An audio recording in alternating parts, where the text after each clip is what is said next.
오늘은 집으로 돌아가는 길이라는 제목을 가지고 말씀을 전하려고 하는데요. 성도님들 각자 나름대로 마음속에 삼아야 될 것은 뭐냐면, 오늘 이 본문의 말씀을 통해서 하나님 나에게 어떤 말씀을 하십니까? 나에게 어떤 은혜를 주시렵니까?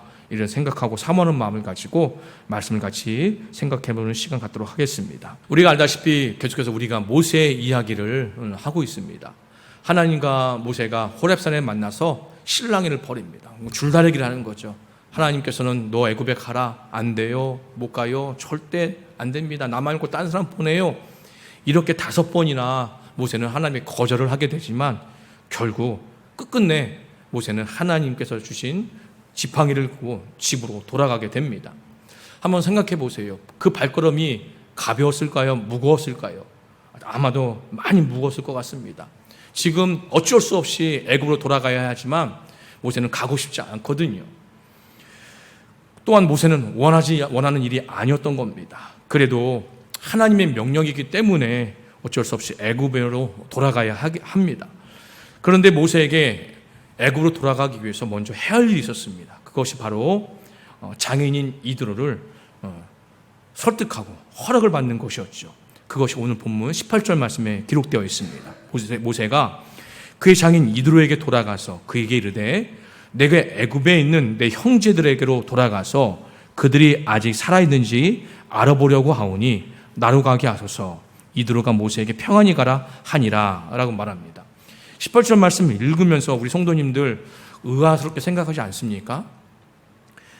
만약에 제가 모세의 입장이었다면 장인이 이드로를 설득하기 위해서 호렙산에서 하나님 만난 이야기를 할 거라는 거죠. 하나님 만나기가 쉬운 일입니까? 평생을 살아도 한 번 만나지 못한 사람들이 얼마나 많습니까? 그런데 남들이 경험하지 못했던 특수한 이런 특별한 경험을 하게 됐는데, 하나님 만난 이야기를 저는 막 주구절절 얘기할 것 같아요. 제가 호렙산에 양떼를 몰고 갔는데요, 갑자기 불에 타는 나무를 보았는데 불에 탄 나무가 보니까 타지는 않고 불만 붙어 있더라고요. 그러다 하나님 음성이 들려왔고 이러쿵저러쿵 하면서 하나님의 이야기를 했을 거라는 거죠. 그러면서 하나님께서 저보고 이스라엘 백성들을 이렇게 출애굽시키라고 저보고 애굽으로 가랍니다. 하나님의 명령에 따라 가야겠습니다. 이렇게 말했을 거라는 거죠. 그런데 18절 말씀 읽어보세요. 모세가 하나님 이야기 합니까? 하나도 없지요. 뭐라고 얘기를 해요? 내 형제들 보고 싶어요. 죽었는지 살았는지 그들 알아보려고 합니다. 그래서 내가 지금 애굽에 가야겠으니 저 좀 허락해 주세요. 이 말을 하고 있는 거죠. 궁금하지 않으십니까? 왜 모세가 하나님 만난 이야기를 하지 않고 형제가 살았는지 죽었는지 알아보러 가려고 애굽에 가겠다 이렇게 말했는지 왜 궁금하지 않으십니까? 이유는 이렇습니다. 알다시피 모세는 애굽에 돌아가고 싶지 않아요.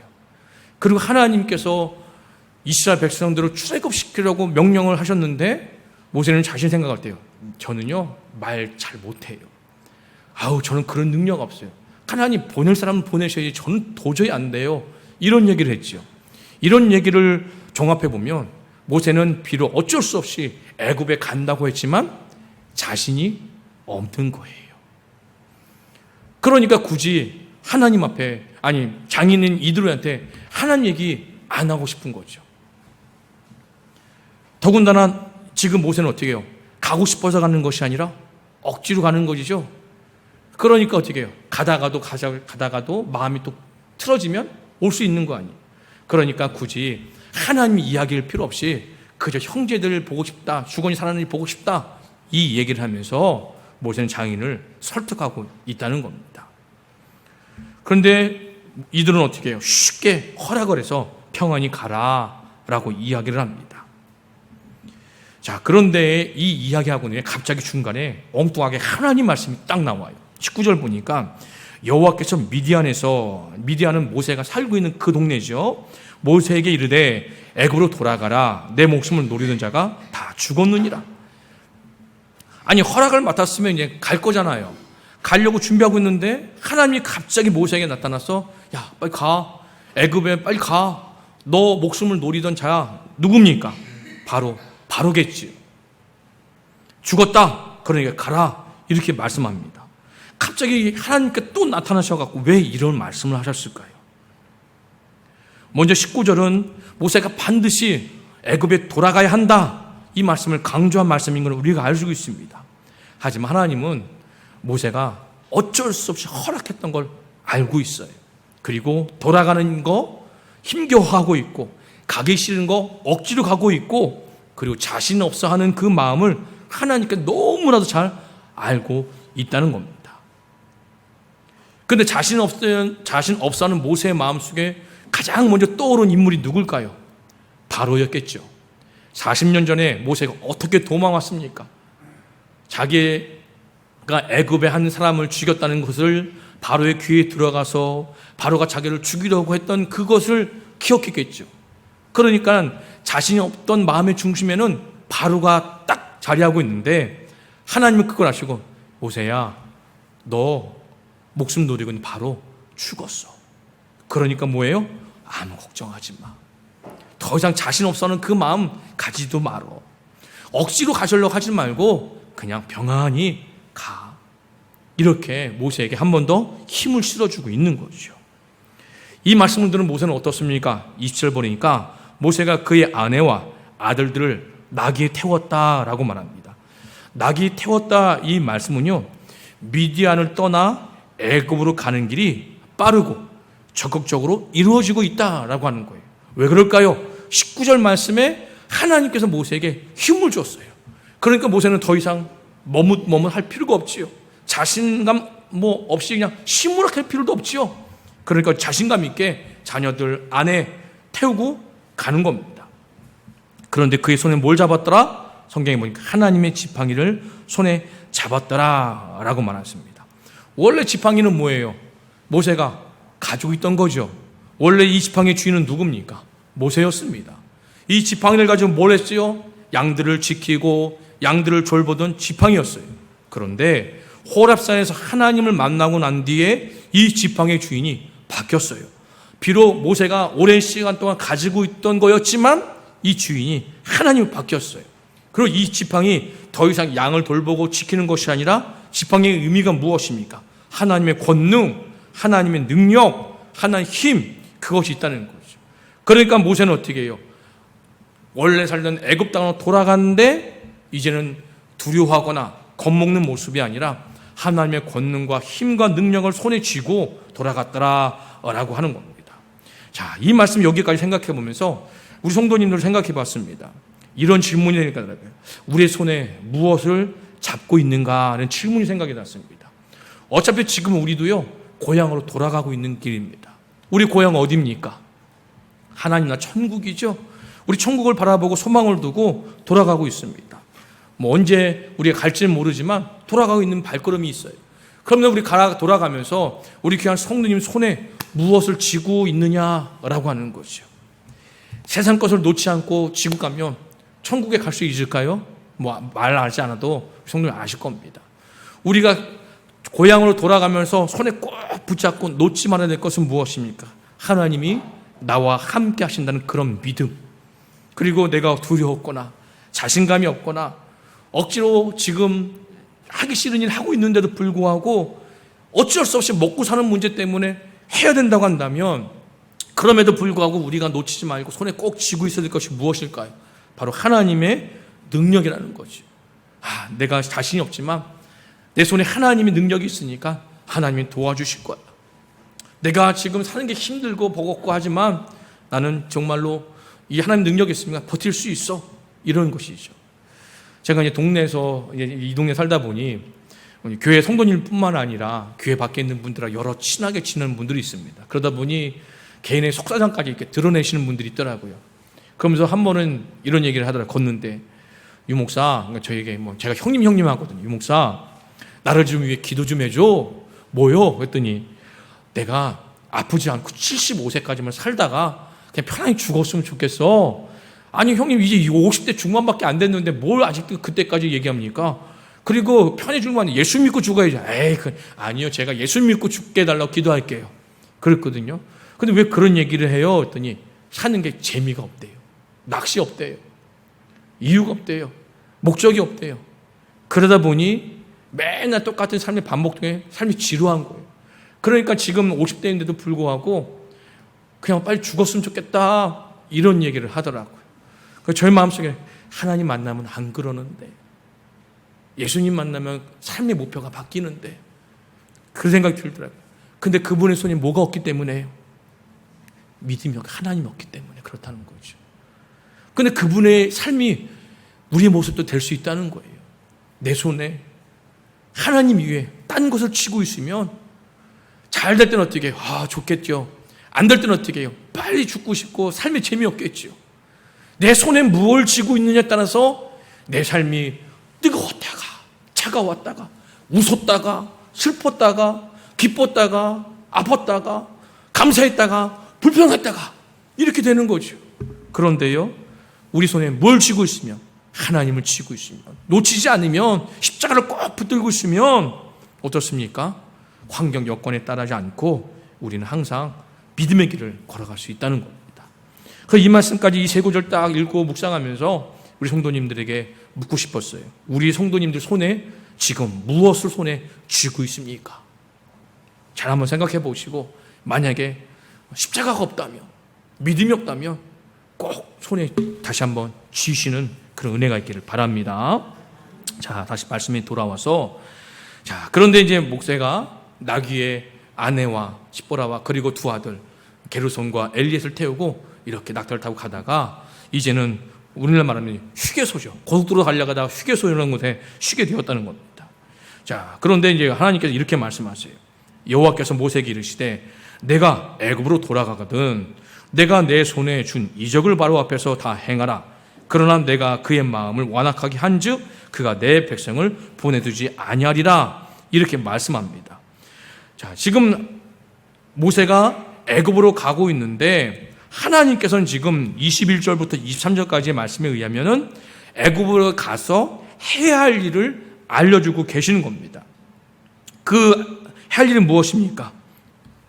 첫 번째 보니까 이거였습니다. 이적을 행하라. 그 두 번째는 뭐냐면 내 아들을 보내어 나를 섬기게 하라. 이렇게 말하는 거죠.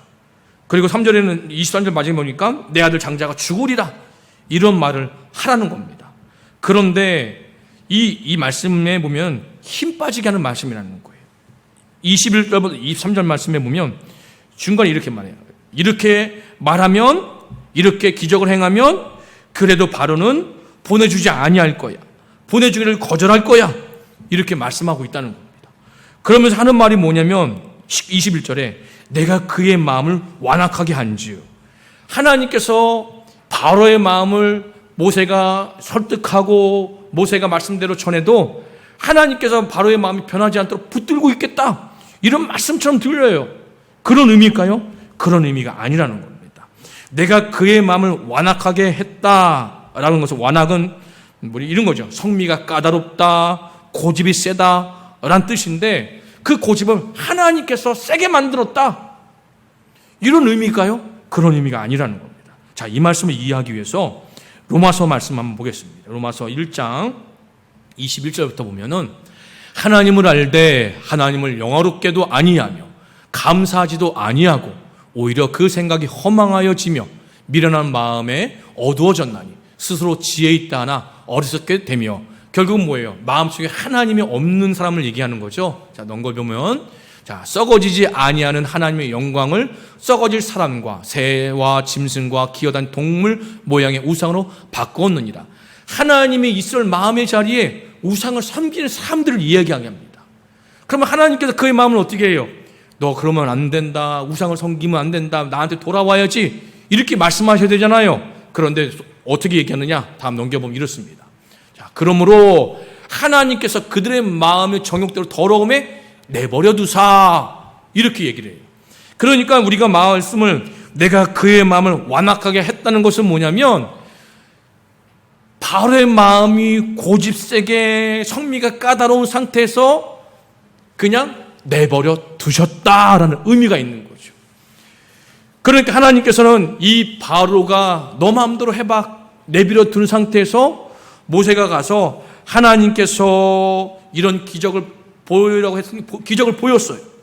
그리고 하나님 말씀을 전달했어요. 그럼에도 이 마음이 너무나도 고집이 센 나머지 모세가 그렇게 얘기하고 기적을 행하더라도 안 돼. 거절한다는 이야기죠. 그러니까 이 말을 들으면 모세는 어떻습니까? 맥 빠지겠죠. 그렇지 않아도 자신이 없는데, 가고 싶지 않아서 억지로 가는 길인데, 하나님은 뭐예요?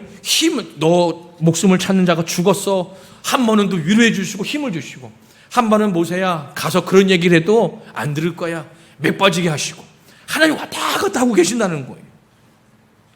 자, 그런 길 가운데에 굉장히 또 갑자기 말씀이 이상해집니다. 24절 봅니다. 본문 24절 보면 이렇게 해요. 모세가 길을 가다 숙소에 있을 때, 숙소라는 것은 뭐냐면 오늘 아까도 말씀드렸죠. 오늘날 휴게소 같은데 잠시 머물렀다 쉬는 곳이죠. 그런데 이때에 여호와께서 그를 만나사 그를 죽이려 하셨다라고 얘기를 해요.